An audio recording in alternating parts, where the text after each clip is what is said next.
What was that? Cool, awesome. We're gonna deliver it this way. My friends, today I have the great Rolland on the couch. Amazing player, huge YouTube channel. I'm sure you've seen him over the years. He's here with me in LA because we just released our brand new collab single, Pulse.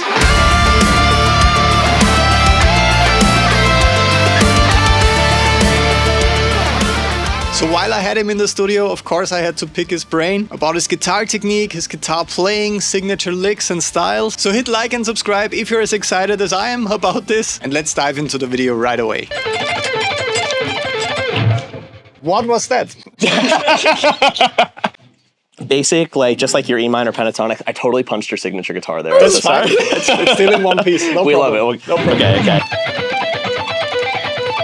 And then we're speeding it up, and then we're doing kind of like double stops on some of them. So. And Nice. like, if I'm writing something, I'm gonna structure it a little more, but for the sake of this, we're just going at random, and I think that keeps you guessing when you watch it. Cool. I love that it's all picked. I guess most players would be like, Lofts, hammer-ons. you're really picking everything. Which is cool because for me it's always been much more natural to do anything with 3 notes per string. So it's I feel not that easy for a lot of players to just do the whole.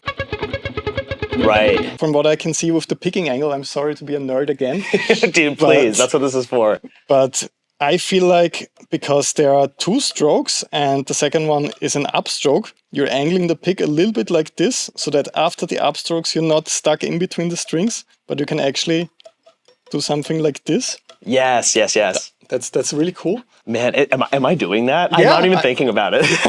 That's funny. Once again, the best way of doing things, I guess, is this just works, and not be like Yeah, it feels natural. I think it's a wrist motion that you mostly use. You know what's so funny is I feel like this is probably one of the most divisive comments about my playing. Yeah, because some people have said like over the years they think it looks cool and that it's like it's quite animated, and I think that's what you're getting at. But I've also been like, that's probably one of the things I think I've been like the most like criticized for over the years.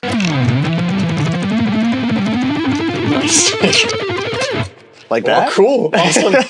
Man, I got nothing on you, man. When we were working on Pulse, there were some of these takes that you sent back to me, and normally I feel like I can hear something and have a pretty strong idea of how it's played, but the parts you sent back to me, I was like, how is he doing that? The coolest thing I saw about your technique is that it does look very relaxed. There's something about big movements that gets you really nice picking attack, but with some players I feel like it's coming from the entire arm. And they lose a lot of control and to do something like that. Is that what you see in my playing? Because Definitely not. Okay, that's the interesting thing. Because what I love about it is how clear and articulated the phrase was that you played. I see, like with your picking, I would love to see. Can you do like a quick run for me? So when you barely lift your hands. Yeah, that's something that I tried to work on. Because I come from this kind of movement as a kid, trying to play along to Slayer songs, and I was like, yes, just trying to get it as fast as possible, coming from the full arm. And then I realized all of my favorite players are using their wrist to pick, even at faster tempos, and that allows them to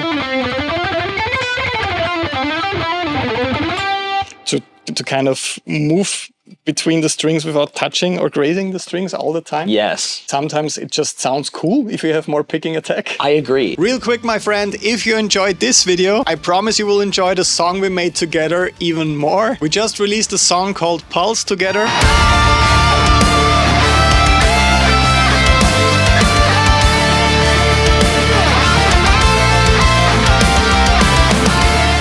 And you can find both the streaming and video links down below. If you love guitar music, you're gonna love this track. I would love to hear your thoughts, so check it out with the links down below. Back to the interview. I think a lot of the way that I play with my right hand comes from when I got really into Dragon Force and like watching Herman and Sam. Are there any exercises that you started doing for the picking? That's a good question. So exercise-wise, I don't think there was any particular like exercise that I was doing, but I was learning a lot of songs that had that.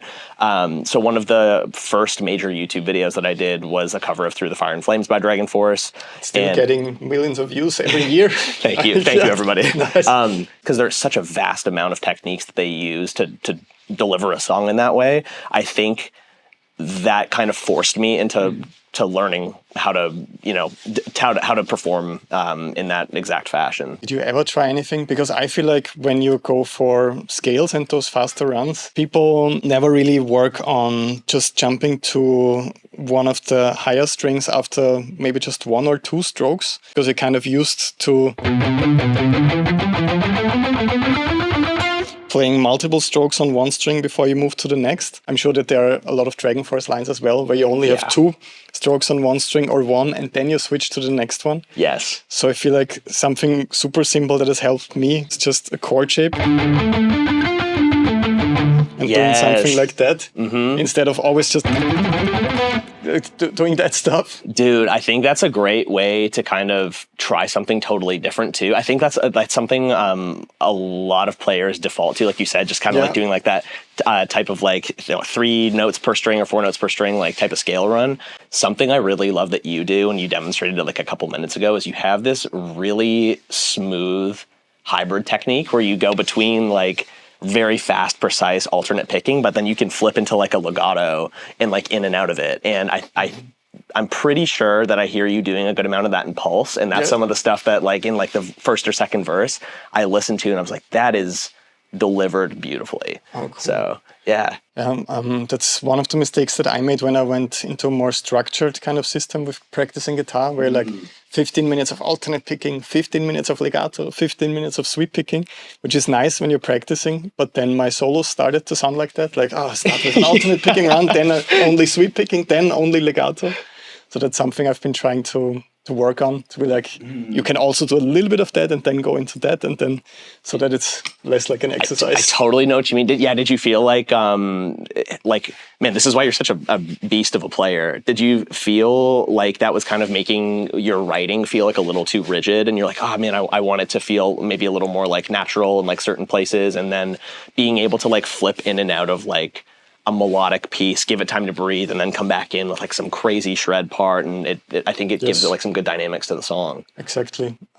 It's one thing to practice on stuff and to write exercises, because I still post on Patreon every week, because I'm still not happy with my technique and with my playing, and I always try to find something that improves. You hear that, guys? Yeah. It's unfortunately a never-ending thing, and it's good, I think, actually. It would be sad if you're done at one point and you're like, no, I'm perfectly happy with my playing. The one thing that's also important, where there's a lot of cool stuff that you do with that in the song, is expressive playing, because that's something people that are really ambitious when it comes to alternate picking or sweep picking and all that neglect. And they can play the craziest arpeggio stuff, but the vibrato kind of sounds like... Yes, I know what you mean. So do you have anything that you do? Because you often harmonize vocal melodies. Yeah. In the Instagram posts that I see. I'm so glad you mentioned this. And I think this is something in particular with our song that when you sent me the demo for it, I was like, dude, I'm hearing this just like really catchy hook, and it's coming into my head, and I looped sections of our song, and I started messing around with like, oh yeah. Like, nice. Very catchy, expressive, not complicated, but I think what makes it so catchy is like the obviously the note choices, but the articulation. Yes. And then instead of going, or instead of just like something super basic, like, we're gonna deliver it this way. So almost kind of mimicking a vocal. When you look at the technique, it's not what some people kind of do that adopt this approach that I like for like legato and alternate picking, where the hand is very kind of parallel, like this, which is great for that stuff. But as soon as you get to vibrato, some people just push the string up and down like this, and you have a really nice circular movement. I actually have never been asked that or ever talked about it before. You ask such good questions, dude. No, I'm a nerd. That's my problem. We're all nerds here. You're in good company. Maybe the best way to approach this is just like maybe play through this line from our song. Yeah. There's so many details here for me. For not that many notes though. Yeah. Like we're hitting kind of the same like 5-6 notes in that one part, but the delivery is what makes it cool. From the slides all the way to, once again with the vibrato, also another thing, just starting it a little bit slowly and then developing it a bit more. Right. Because it doesn't only have to be this or that, it can also be. Yeah. You do that quite a lot. I'm sure you don't even think about it. I don't even think about it. Man, I'm like, it's actually, nice. It's so interesting to talk to you about this because I never am like really asked about it or really think about it. It kind of comes second nature. You do this thing that I am fascinated by. It's this like double picking, like you and Charlie do it and I can't wrap my head around it. Please teach me. There are two weird things that I like to do. One of them, I guess, sounds to a lot of people like I'm picking notes twice, or there's a big delay effect or something like this, where I'm doing something like. So this is okay, dude. I need to learn this. That's so cool. This is pretty cool when you only hear it. People are usually like, "Wow, what's that?" I remember sending a solo like this to Charles Bertou, the bass player. He was like, "Wow, that's the fastest thing I ever heard. Show me how to do that." And then I was doing this, and he was really disappointed because not that exciting to look at. Dude, when you do that, like tone-wise, are you kind of switching to something more like clean? Yes. Are you adding delays? Like what is giving it that like signature sound? So for me, I have the lead guitar tone dialed in here, but I'm switching to the fourth position. Okay. And I'm dialing it back quite a lot until I get this. There's only a little bit of reverb on there. And I'm really just...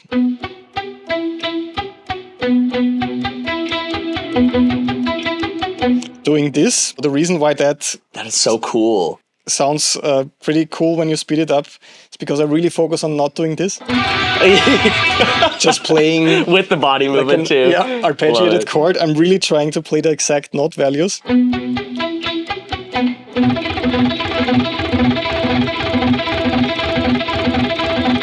That's what took the most amount of time to get this rhythmically perfect, because as soon as it's off a little bit, it doesn't sound impressive anymore when it's like...